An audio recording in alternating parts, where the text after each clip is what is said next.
Weird Realities Network presents Blondes, Books, and Campfire Tales, where we pull up a log, roast a marshmallow, and settle in as these two blondes talk spooky tales, urban legends, and classic horror icons. Exciting guests, perky blondes, and sinister tales makes this podcast as good as a double stack s'more. So let's join Bethany and Krystal as they gather around the campfire in Blondes, Books, and Campfire Tales. Hi, everyone. Welcome back to Blondes, Books, and Campfire Tales. I am Bethany. We have got Krystal here with us.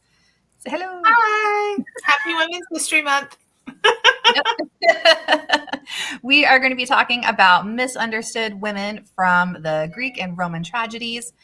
Sorry, my phone is like blowing up right now with updates, which don't people know you have things to do? Well, it's interesting. It's like, hey, Rikki. Oh my gosh, let's just have Rikki stand like that so we can all look at his shirt the entire time. That is awesome. I love the shirt. Well, coincidentally, the text message that just popped up was actually relevant to what I was just going to share with you guys. So as you all know, I went to the Wild Wild West Wild Wild West convention, and we did the steampunk Halloween this last weekend. It was super fun. My parents came out there and supported, and they were helping me sell books and things like that. And I actually met a ton of new authors, and we're going to actually have several of those authors on our show this season. So I'm getting that all set up. Yeah, like there's some really cool people, and it's just such a wide range of genres too. So it's going to be really fun. Unfortunately, fun little mishap. They canceled.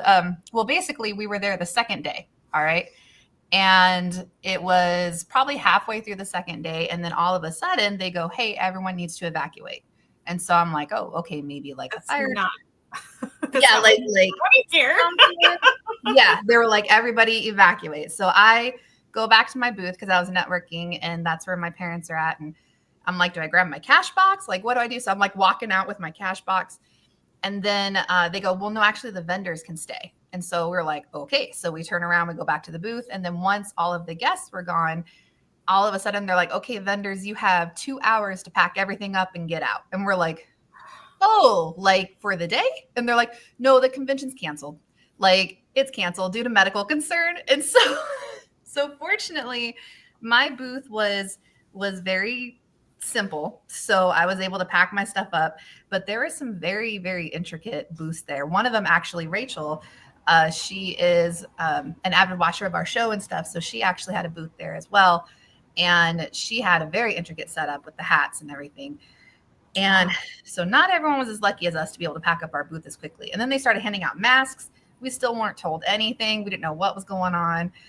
And so we packed up our stuff and we got home. And then we found out that people who were vendors who were staying at the hotel of where we were at, they actually kicked those people out too. So yeah, they just kicked them out of the hotel. They kicked them out of their room. Go, possibly still waiting on a plane. Yeah. So, and it just made the news.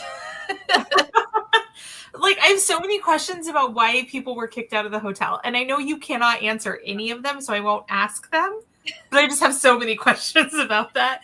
Well, the weird thing was it was only the convention people. So other guests of the hotel, other people at the casino, which we were all intermingling. Like guests of the hotel were in the convention. The vendors and people who visited the convention, they were all swimming in the pool, eating at the restaurants, playing the casino. Like we were all intermingling. So much commingling, yeah. Yes. So I'm all spirit fingers. But it's like it was just crazy because we're like, what is this? Like, why are they handing out masks and what's going on? And then we started hearing that people were getting really sick, and we're like, what is happening? Well, fast forward to like the next night or something, I got really sick and I started having the same symptoms that they were having. And turns out the text message that we just got, that it just made the news, was that it is confirmed that it was the norovirus, an outbreak. So most of us got the norovirus, which was super duper fun. I don't recommend it, but I did lose 3 pounds on it. So there we go. The new norovirus diet plan. Yeah. It's not a fun one. But considering how it's like, yeah. Neither Like, is what? borrowing diabetic medication just for weight loss. But I have. Sorry. That's another topic. Yeah. That's a whole different. We're talking about the norovirus here. Yeah. I feel like there's a lot behind what you're saying, and we're just going to not talk about it right now. Yeah. Okay. It does, like, because I had obviously wanted to like go and help you out with the booth and like promoting the show and everything, but I just wasn't able to due to financial reasons. And it kind of makes me glad that I wasn't, because if I had norovirus, there's no way I would have been allowed on a plane, and I would have been stuck. Yeah. Like, I mean, it was really crazy because at first, like, you get kind of scared a little bit because they're like, you got to evacuate the building. Yeah. It's a medical concern. Here's a mask. And we're like, I joked with the vendor next to me. I was like, who put anthrax in the AC? And she was like, is it weird? I thought the same thing. And I'm like, no, like, what else did you expect? tell me you're a millennial without telling me you're a millennial. Your first one is anthrax. Oh, I mean, the asbestos in the walls was probably. yeah, there you go. There you go. But you know what? That only gets up in the air if it gets disturbed. Yeah. So Black I'm mold. more concerned about anthrax. But it sounds like people are recovering from it. Fortunately, our folks did not catch it, so that's good. Yeah. And mine ended just enough where I can still have my surgery tomorrow. So I'm like, okay, that's good. So, but yep, liquid diet for 3 days, unneeded. Yeah, I was going to let you know that I was trying to rush around. That's kind of why I was a little bit later, because I had down that cheeseburger real fast. So yeah, thanks. I posted in our chat earlier. I was like, I am craving a cheeseburger so much. You know, the day, like, you know, after you're sick and you start to feel a little better, You and finally want food, you're so you ravenous. yeah. that was me with apples. With it wasn't the apples? norovirus, but the last time I was sick, I needed apples. Man. Weird. Yeah, like your body typically does, like your cravings are related to something that you really need that you haven't been like getting. I guess mine needs bacon, fat, and grease. So protein, like protein and dairy. Yeah, there you go. Where does apples fit on protein or dairy? Well, no, that's for hers. Apples, there's a lot of vitamins, and like they're really juicy. Okay. So you need to be hydrated. The other day I was randomly craving chicken fingers. And because of protein, because like I was thinking about it, I'm like, all I've had is like salad for the past couple of days. And I didn't have any protein on it. Like I haven't bought eggs since January because I cannot afford them. And that's usually like, because I'm a big salad eater in general.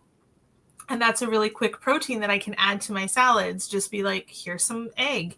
And I'm like, stopped and thought about it. I'm like, eggs are kind of my biggest protein source. And I haven't had any since January. So I'm like, yeah, it makes sense.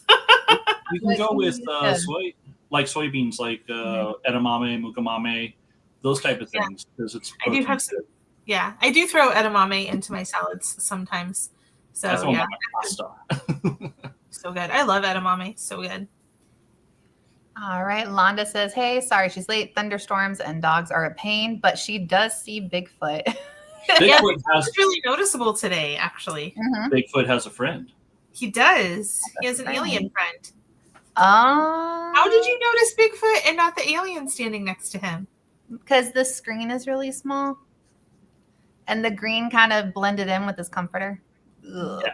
Creepy. So, It matches his shirt. The only thing that's missing on the bed is a cat.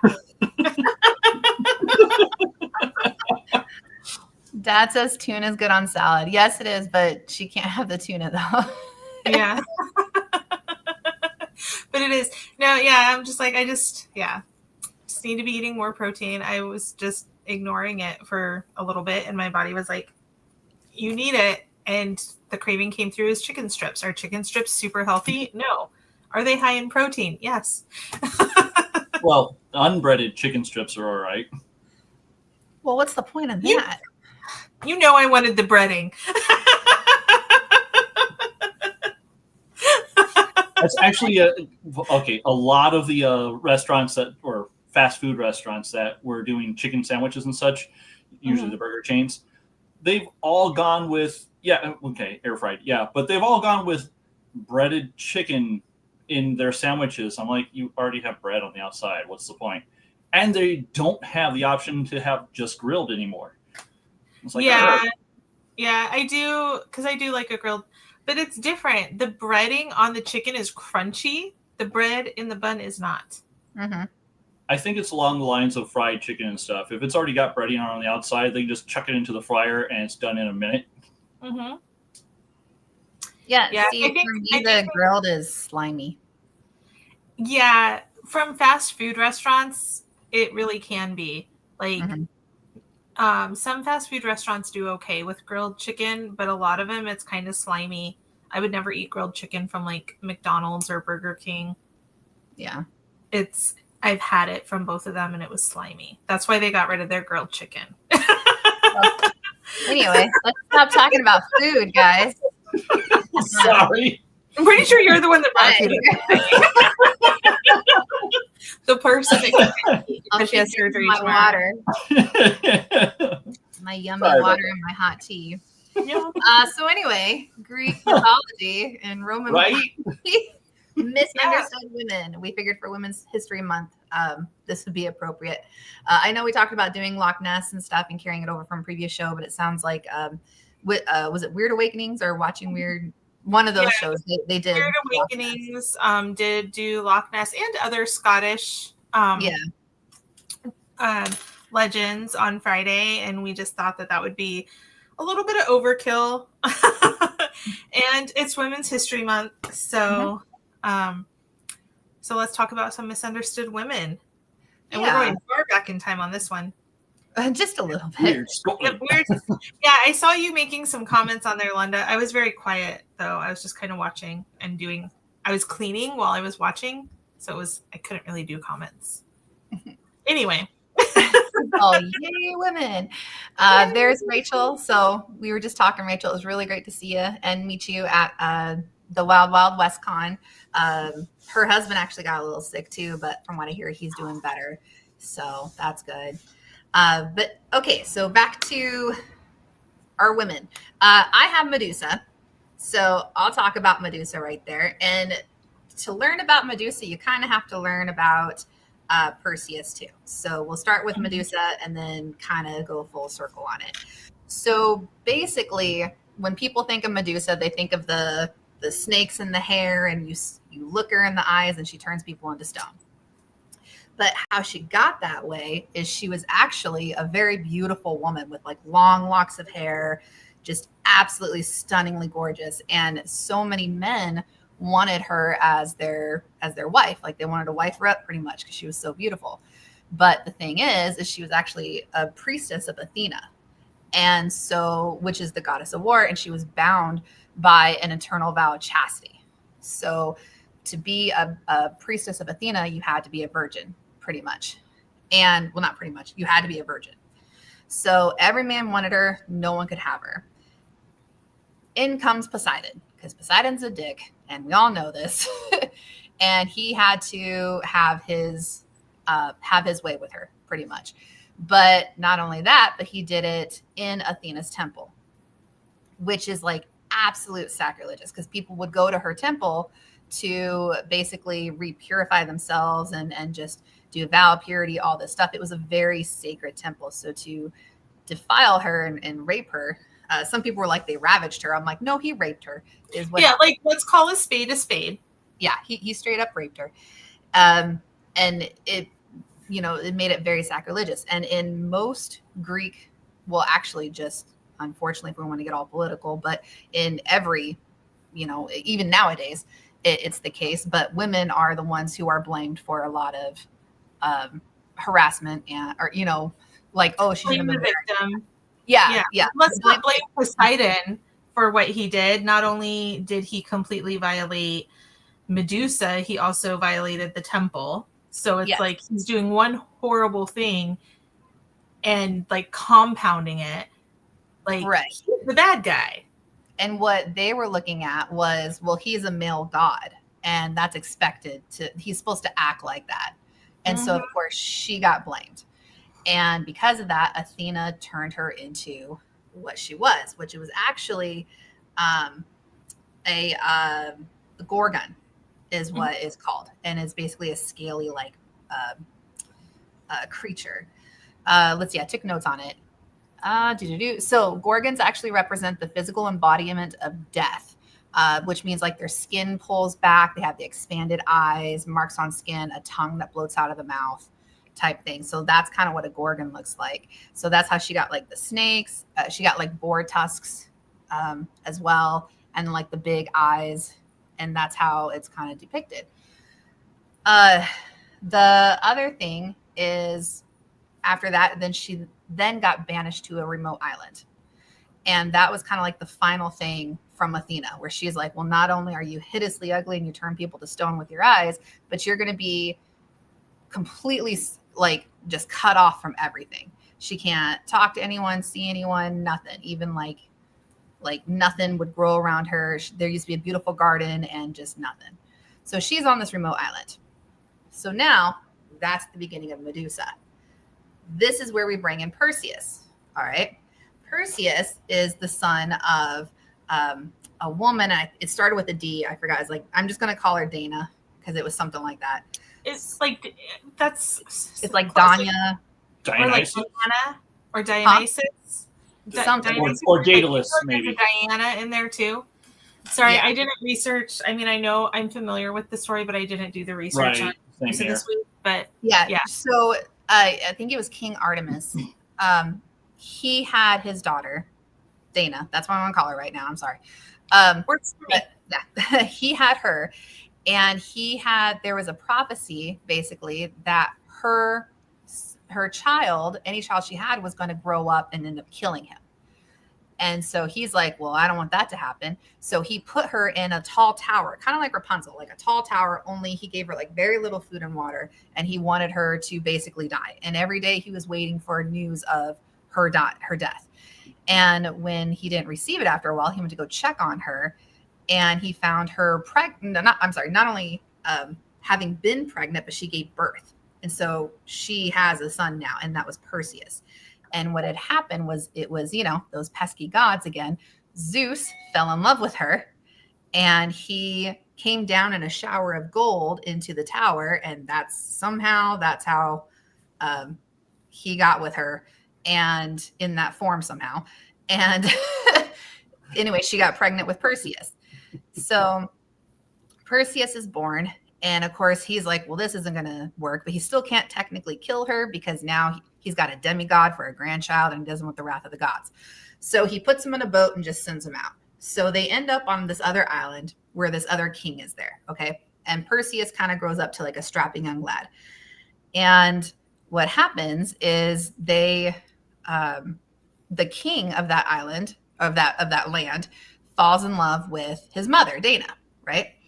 So now he wants to marry her. And Perseus is like, no, that's my mom. And she doesn't love you. I don't want you to be with her. So he's like, I'm going to go. Or, the king was like, well, you don't have any say unless you can give me something. He's like, so Perseus goes, I'm going to give you the head of Medusa. Like that was like his bribe because he had no money, no name, no nothing. So he's like, I'll give you the head of Medusa if you don't take my mom, pretty much. So he goes on this quest, and of course, everyone can read it and probably saw all the movies about it and stuff. So he goes on this quest, and he ends up getting to Medusa's area. And of course, he's very smart. He doesn't look her in the eye. He kind of walks backward, and then he like uses his little shield that he got, and he's like using it to see. And then he closes his eyes, swings, cuts her head off. This is a very short version of what's going on. So then he has her head. But the thing is with the head, the reason why everyone wants this is because even though she's dead and it's just the head, it can still turn people into stone. So this is like a great weapon. And that's why so many people were coming to Medusa, and why she had such a stone garden of people was because everyone was trying to get her head, because whoever had it had like the ultimate weapon and the ultimate power and could conquer all these lands. So he gets the head, and he starts going back, And then, of course, when he gets back there, there's like a wedding that's about to start between his mother and the king. And of course, his grandfather's there for the wedding. And he holds up the head and basically turns both kings into stone. So the prophecy came full circle where the grandfather died. And then not only that, but let's see. Okay, so he presents the head to the king, turns him into stone. And then what he does is he presents Medusa's head to Athena, in which Athena then inherits Medusa's power. And that's how it kind of becomes full circle. So the monster that Athena created just gave her a bunch of power with her death. Which works considering Poseidon was there to just kind of like, oh, to her in her temple. Yeah, he immediately just like looked Poseidon straight in the face. Danae. Yeah, Danae. I was close. I was close. I liked the. Oh, sorry, Krystal, you were saying. Oh, poor Medusa. Like, she was a victim that literally was painted by everybody to be the villain. Mm-hmm. I think that's a running theme. Oh, it's very much a running theme. Yeah. I know it's going to be a running theme throughout. And I know you're like, oh, not to get like too political, but I think that just being what our theme is tonight, like, it's going to get a little bit political. There's no way to avoid it. I just don't want to get into that whole like now and age, So blanket trigger warning, there will be political statements tonight. I do like the initial, what kind of started us on this, that little post I had that I got from Facebook. It was really short. It was basically, this person saying, me reading Mythology, stop being mean to Medusa. She's trying to protect herself from men. And it goes, Medusa is given the curse that any man who looks upon her turns to stone. So Medusa goes to live in a cave as to not inconvenience anyone. Medusa somehow still ends up surrounded by statues of dumbass men who won't leave her alone. Yeah. They just couldn't stand it. The unattainable. I don't know, the weapon thing. There was so many things I was happening. First of all, you were talking about how, that's actually kind of a different type of joke about the showering gold. And she got pregnant from it. But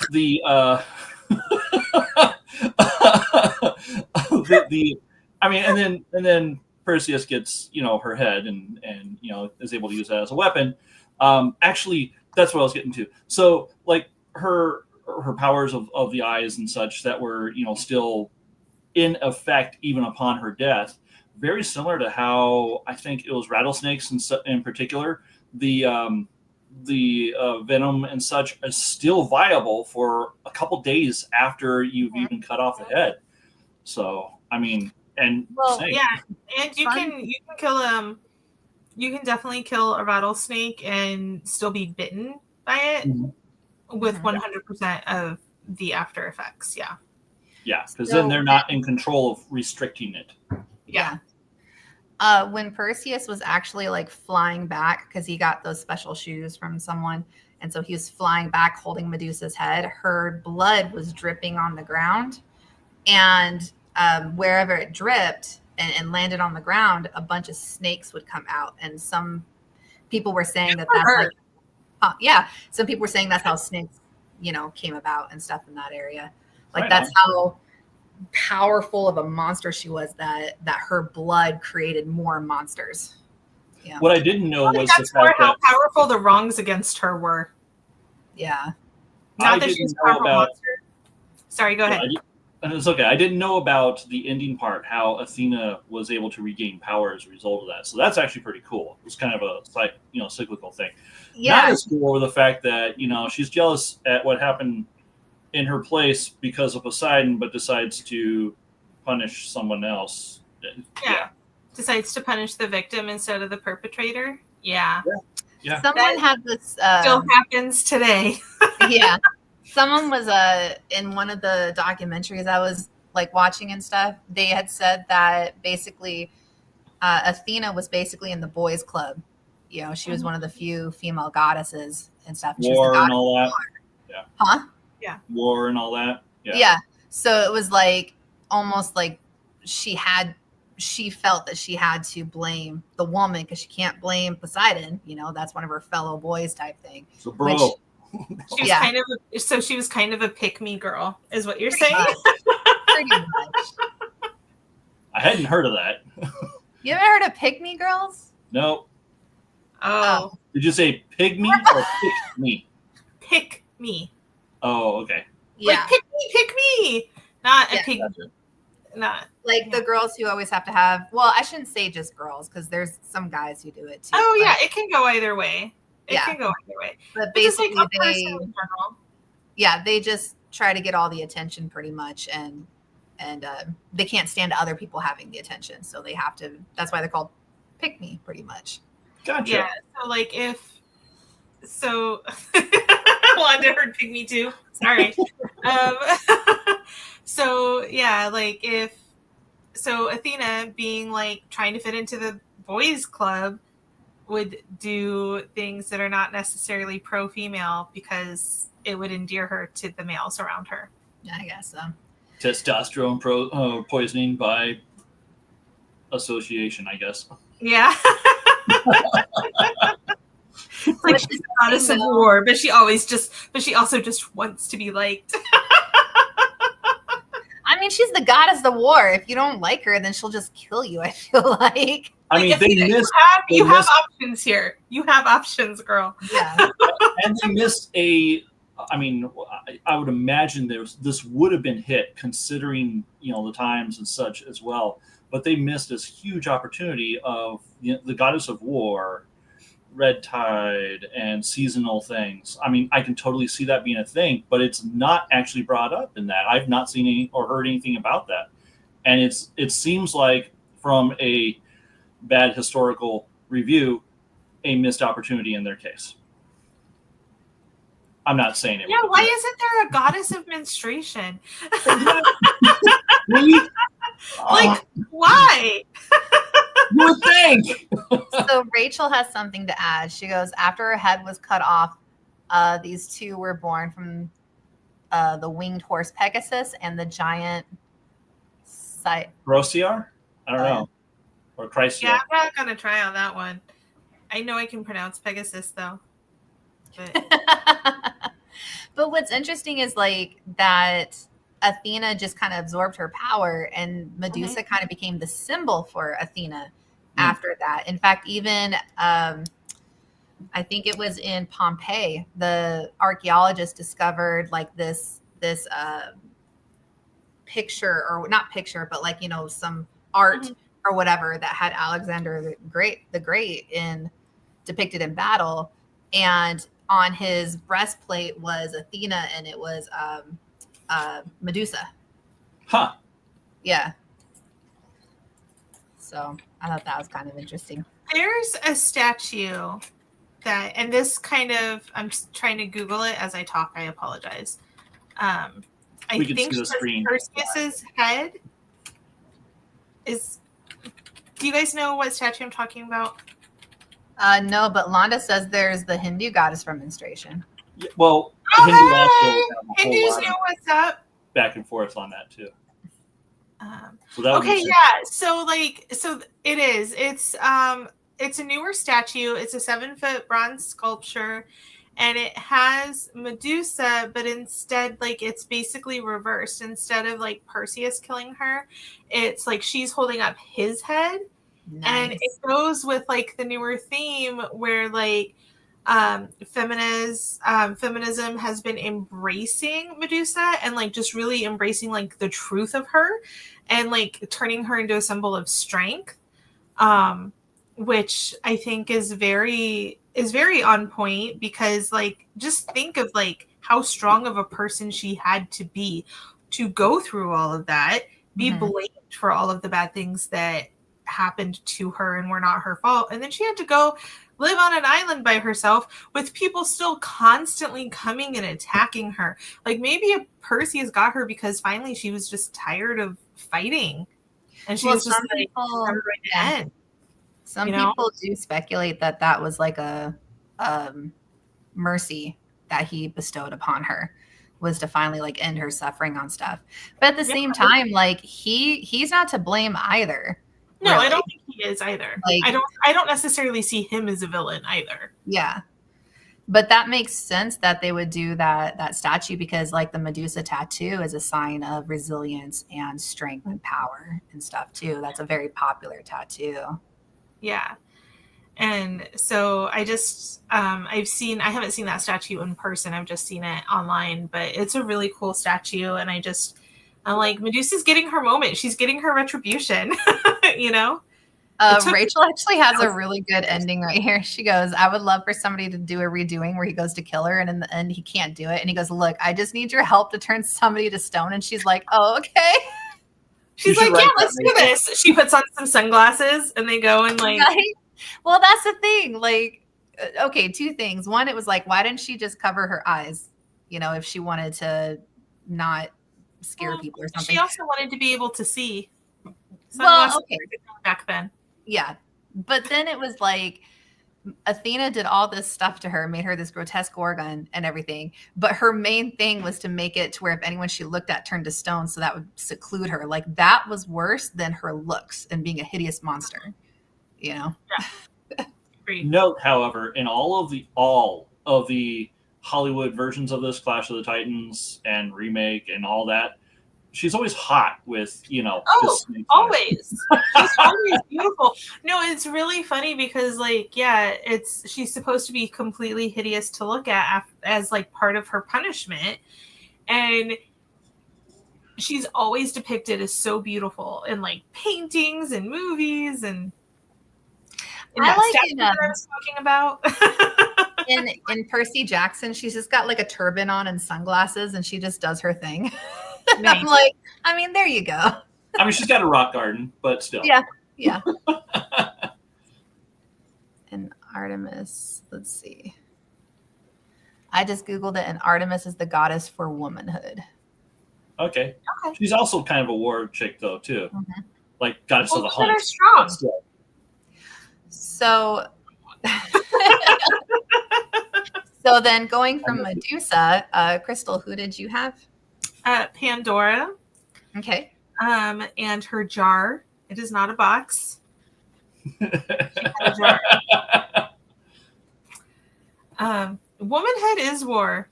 I agree. And so with Pandora, basically what happened was Prometheus was like, hey guys, humans, which at this time was all men. Humanity was all men. It's like, I'm going to teach you something. I'm going to give you fire. That made Zeus super angry, pissed him off. And so he said, you know what? You gave them fire. I'm going to punish them and give them woman. Oh, gosh. Still fire. But, like, it's fine. They can have fire now. But also now they have woman. And it was a punishment. So Pandora was a punishment to men for having fire. And she was the first woman. She was created out of clay. And she was basically immediately classified as a bitch because she was a temptation to men. And her whole purpose was to tempt them, beguile them, and cause them pain. And she was given a jar. I almost said box after I just told you all. That's not what she had. She was given a jar that she wasn't supposed to open, and it held all the, like, quote unquote bad things, but really what it held was emotions, curiosity, wanting to seek knowledge. I'm not sure how these are bad things. Patriarchy is why these are bad things. And she was, or a container, like Tupperware. Yeah, but it wasn't a box. Like jars, like it was like, because it wasn't like a difficult jar to open. It was pretty easy to open, but it was like a container, and jars like the closest approximation of the type of container. So it had all these things in it, and she was naive. She didn't know anything. It wasn't like some act of like rebellion or anything, but she opened it because she was curious. Men were not curious. They had no curiosity. She did, as the first woman. So she opened it, and all the bad things escaped. All that was left in the jar was hope. And then now men had curiosity, they had emotions, and it was just all seen as a bad thing. And I'm like, no. You know, obviously they never met Rikki. So hold on, I want to look at some of my notes. So sorry that my face is getting all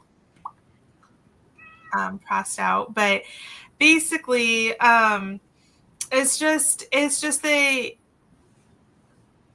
because she opened the jar and she was punishment for men. She's just basically looked at, you know, she brought evil into the world, she brought destruction into the world, and she brought temptation into the world. And she literally did all of that just by existing and being curious. And there was nothing evil about her. But I did really like all of the symbolism that's so, like, it's just like the same symbolism that's in the Bible. And it's just like, there's very similar symbolism with the first woman in multiple creation myths. But I do think, like, you can't hear the story of Pandora being formed out of clay and given to man without thinking of Eve. And then she brought evil into men's lives. Both Eve and Pandora were just curious and they just wanted knowledge. And I don't think that's a bad thing. But also, it just, to me, it's like she was created. I apologize. I was having a moment where I was like, there was something I wanted to say and I forgot. She was also created to be somebody's wife. I'm sorry that I have to look at my notes, you guys. So Krystal's washed out, and Bethany's being crossed by a void every once in a while. I'm trying to get him to sit still, so he's doing fine right now. Okay, so she was supposed to be. So she was molded from the earth as beautiful evil, which is silly, but she was supposed to be. Whose wife was she supposed to be? How did I lose my thing? I apologize, you guys. I swear. I'm kind of curious what happened to Hope. If Hope was the only thing in the jar, does that mean that all the world doesn't have hope? See, I was so curious about that, Rikki. Thank you, because I was just like, but what happened to the hope in the jar? Like, we still have hope as humans, but if it's in the jar, that would suggest that we don't. And so I'm just like, okay, but like, the hope. Where's the hope? I want hope. She was supposed to be Epimetheus's wife. Yeah. So he's sorry. The brother of Prometheus. Yeah, he was the brother of Prometheus. Prometheus again. Prometheus is in all our things, by the way. Just FYI. Yeah. Yeah.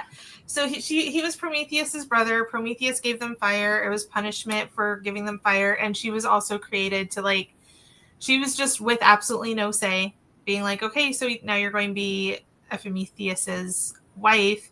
And I'm just like, yep, woman is property, woman as punishment to men, and all they're there for is temptation. It's just like very running themes through multiple creation myths. Obviously, like I said, the Bible's creation myth is one that stood out to me, but it's not the only one. And then just treating women. And one thing that I did like in an article that I was reading, and it was like really comparing Pandora and her story to like its effect on patriarchy. And it was basically saying that patriarchy in general is created as women have this power that men will never have. We have the power to give birth. And I'm not sure I agree with everything in this theory, but I thought this theory was really interesting. And so with patriarchy, everything is built around women's power to give birth, and how that is a power that, since men don't have, it's a power to fear, it's a power to be revered, it's a power to be protected. And that's why patriarchy also has all of the like homophobia, transphobia, all of that, because those things all threaten the power to be worshipped of giving birth. And it just also causes like fear in men. And that's why with patriarchy, it's all about having that control, especially over women, because if the men aren't controlling women, women are so powerful that they will basically destroy and demolish men. And like I said, I don't necessarily agree with everything, but I thought it was a really interesting theory. And it's not a way that I've ever thought of patriarchy. But there are definitely some things in there that I think make sense. Just the theory as a whole, I just don't know. But I was like, yeah, some of this, it really makes sense. I'm sorry, I'll stop talking. I'm rambling. It's part and parcel of the show. So on a different aspect of that, but adding to it another layer. If you go with the concept of, women have this mystical power of creating life from birth,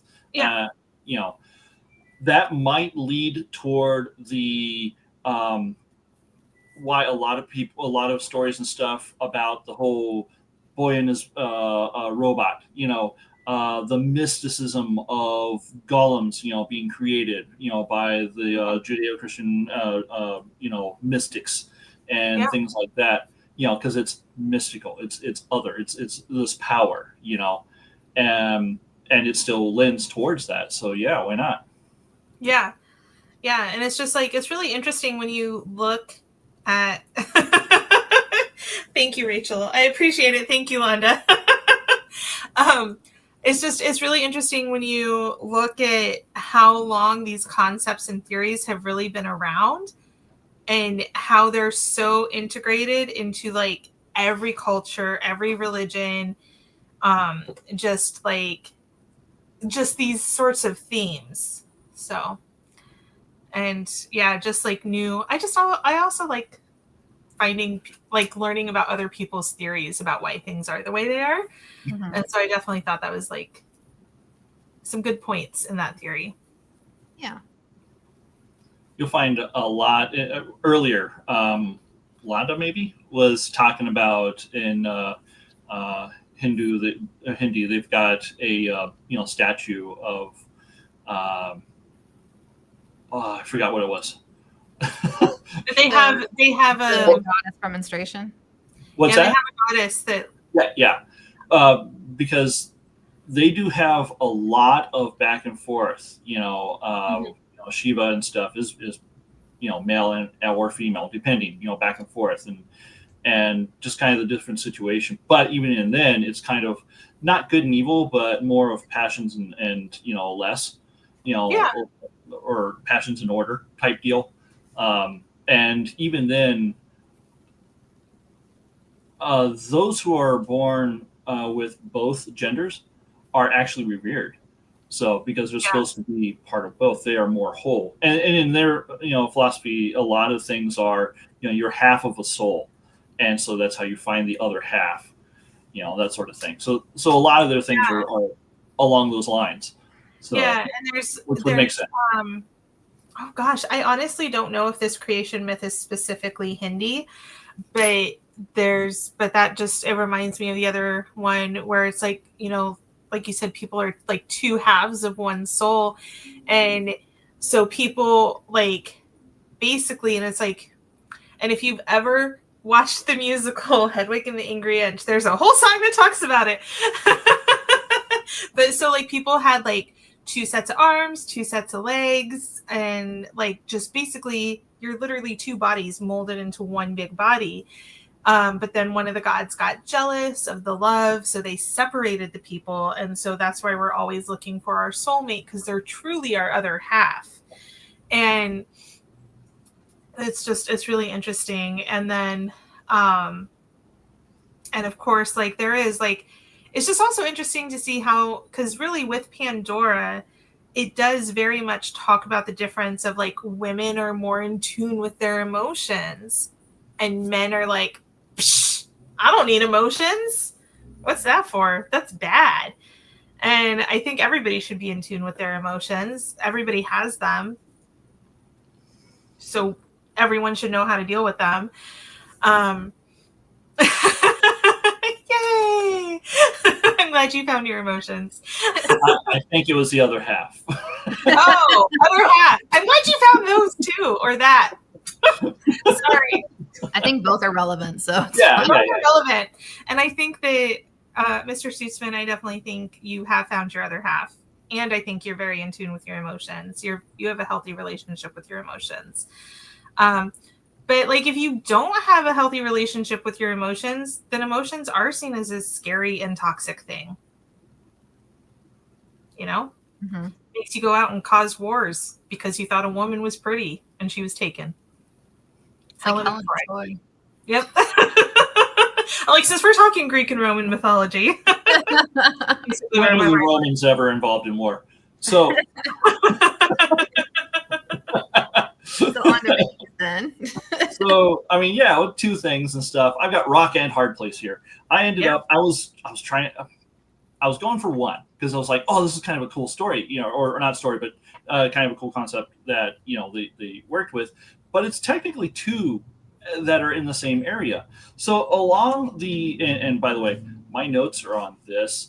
My printer is busted, and I was going to write it out a little better. So if I'm just like, you know, that's why I'm looking at this thing and trying to. So my notes are in multiple places, so you're fine. So along the Strait of Messina, you have two main monsters, and this was hit in several different things. This is in Homer's Iliad. The Odyssey.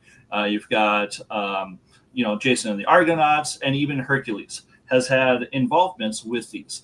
And it was also in Percy Jackson, like the second one that they had and stuff. So you have two characters, and they're both water-based spirits, and Poseidon is the not Perseus, by the way, sorry, but Poseidon in this case is the one that is pretty much caused the issue here, because, you know, Poseidon is Zeus's brother, and they're both not very nice. Yeah, I wasn't going to cuss. So anyway, you have Scylla and Charybdis. So Scylla, she was a nymph, you know, a water spirit, who, you know, Poseidon had an affair with her, and as a result, Poseidon's wife, I believe it's Amphitrite. Huh? Wasn't it Hera? Oh, I'm thinking Zeus's wife. Sorry. Yeah. Poseidon. Amphitrite. She ended up basically poisoning Scylla's spring because she's a nymph, and they're water spirits. So she ended up poisoning her spring and converting her into a monster. But that's only one of the options. There's a second version of that. You know, you also have Glaucus, who is also a sea god, and he falls in love with Scylla. And then he asks Circe. Circe was the other person that I originally thought I was going to work with, but, you know, she's in a lot of these, by the way. Mm-hmm. But Circe creates potions and stuff, and is also considered for, you know, as basically a witch or a sorceress. And basically, Glaucus asks Circe to, you know, he commissions her for a love potion because he wants to, you know, force Scylla to love him, because, you know, as opposed to, you know, trying to actually, anyway. So instead of having a personality. Oh yeah. If only you had emotions. It didn't exist yet. Pandora wasn't around. The problem was Circe also actually liked Glaucus, and so yeah, they were. Yep.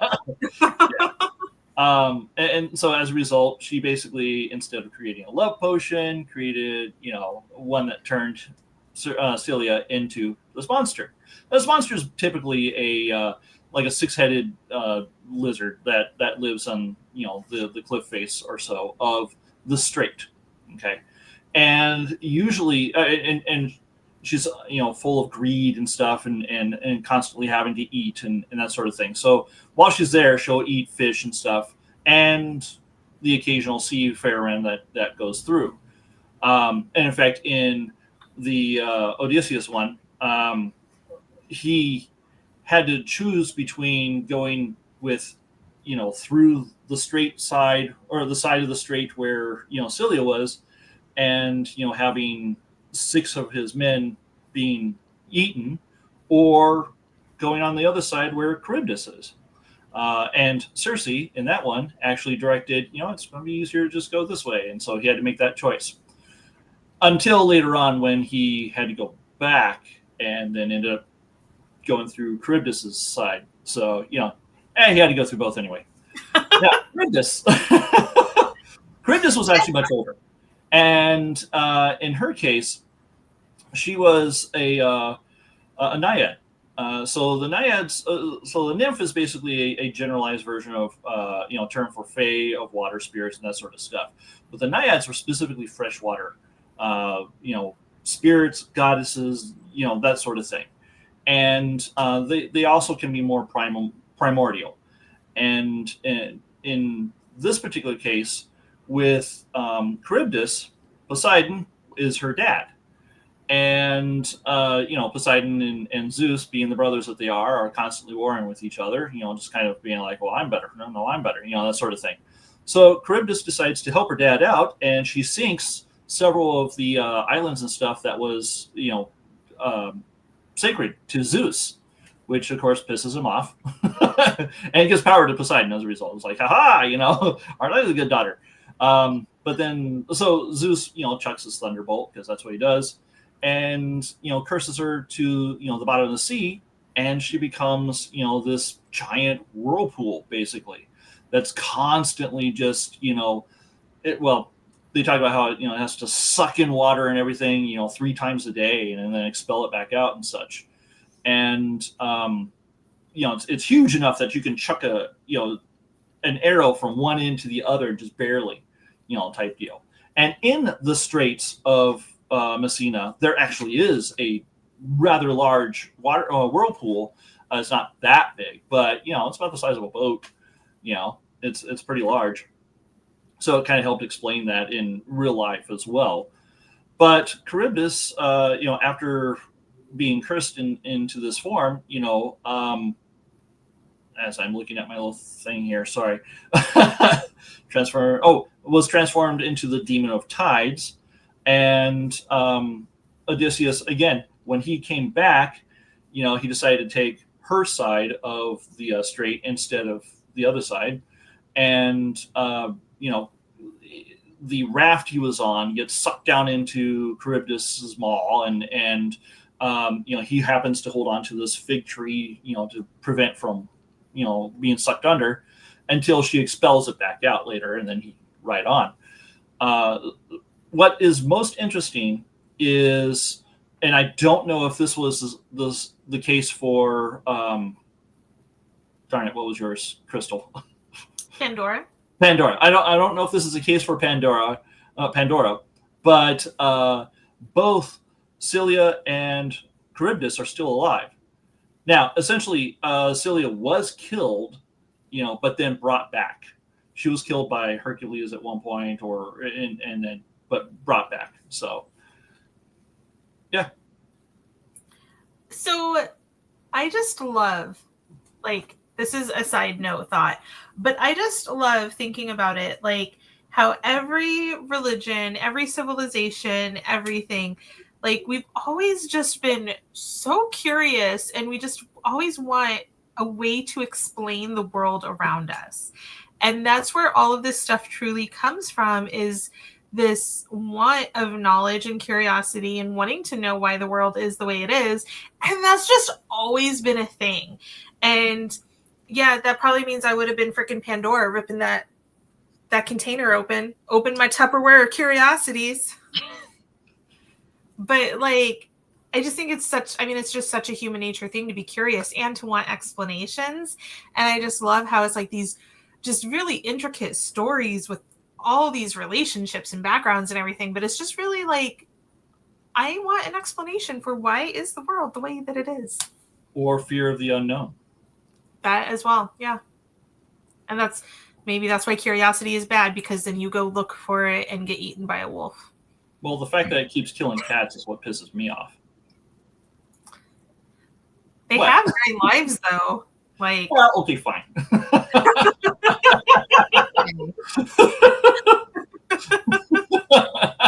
Rachel's got one here. She goes, I know this is Celtic in the reverse. One story where Morgan got really mad at a prince who she decided it wasn't killing, maybe not killing enough or something. But she made him experience the pain of childbirth for 7 days. yes, I love that. Twins. Have you have you seen those clips where like the guys get hooked up to the Yes, things and they have to experience, I France? want to try one of those just because, like, I want to see if it's really accurate. Yeah. Because I've definitely like my TMI, sorry, trigger warning, but my period issues like literally put me down. Caused me nausea. I've come really close to fainting. I've definitely vomited. They've definitely put me down for days at a time. Yeah. So I want to see if like that level 10 is anywhere close to what I actually feel, Londa said she watched the Try Guys do it. I like the Try Guys. Really funny. Like, I want to do it. Right? I'm just so curious to see if it's actually anywhere close to the actual pain. But I do like those videos. Those are always fun. Well, we're coming up on our hour right here, and I have to get to bed because I have surgery in the morning. So, yeah. But I do want to make an announcement, a very special announcement, that our next episode, we are going to be having, once again on our show, is going to be Mr. Jonathan Mayberry is going to be our guest on our next episode. So I am very, very excited to have him back on. And then, like I said, we're going to have several more authors coming back on the show. And it's probably going to be more of a book author season this season. Yeah. We're going to try and put some more other episodes in there. But, man, I was telling Krystal and Rikki I networked just a little too at the thing. And I didn't really, like, she worked so hard that it froze her. Bethany, you froze for a second. Yeah, you're back. Oh, am I back? Now you're good. Yeah, you got as far as networked. Oh, yeah. Well, I was going to say too hard. I said that I networked just a little too hard. And I got a lot of authors reached out to me the last few days. And I was like, wow, that's a lot. So I'm trying to work with all of them on that. So it's going to be super, super exciting. I'm excited to see all the stuff they have. But Jonathan Mayberry, man, woohoo. I'm excited. He writes books or something, right? Huh? Yeah. Something about a TV show in development. I don't know. Oh, okay. Crazy. So that'll be really fun. He's we did have him on last season. So if anybody missed that episode, they can definitely go back and watch it. But I'm very excited to have him on again. Absolutely. And then Stacy says she wishes men would feel cramps as punishment before, but never wish childbirth on them. That's hardcore. Rachel is the same with you, Krystal. Yeah. It's no joke. Thank you, Londa. So I do have a question I want to ask you guys. Since we're discussing Greek and Roman gods and myths today, if you were going to be a god during that time, what would you be god of? It has to be during that time. I mean, if you were going to be a god of that time style, I guess you could be that god now, but what would you be god of? Because, they're like, it's, you have the god of war and the god of the sea and the god of the hearth. I'm not sure that they have a god of time. I don't know if they do have a god of time. I mean, you have Cronus, but he was a Titan, and even then it wasn't time. That would be very complicated, I feel like. Yeah. Maybe because even would be the god of time? Margaritas and tacos, yes. I was thinking along the same lines because I'm like, there was a goddess of wine. I'd be good with that, but maybe goddess of margaritas. Well, I can't take Londa's, but goddess of wine. I like Stacy's goddess of empathy. Yeah. That's a good one. You know what? God of communication. That's a good one. There you go. See, I thought of this question to ask you guys, but I also did not think of my answer, so I'm thinking. I'm going going to go with, because my email for the longest time is Blue-Eyed Hathor. Mm-hmm. And Hathor is the Egyptian goddess of mischievousness and drunkenness. So I'm just going to go with that. I like it. I like it. Goddess of Hope. That's a good one. Mm-hmm. Londa will share with you. Mom just wants to be a warrior princess. Yes. My next thought was just going to be, can I be Goddess of Mermaids? Mermaids are like wicked. Luring men into the sea. Well, on that note, thank you everyone for joining us for another episode of Blondes, Books, and Campfire Tales. We will see you guys in 2 weeks with Jonathan Mayberry. Yay! Bye. Bye, guys.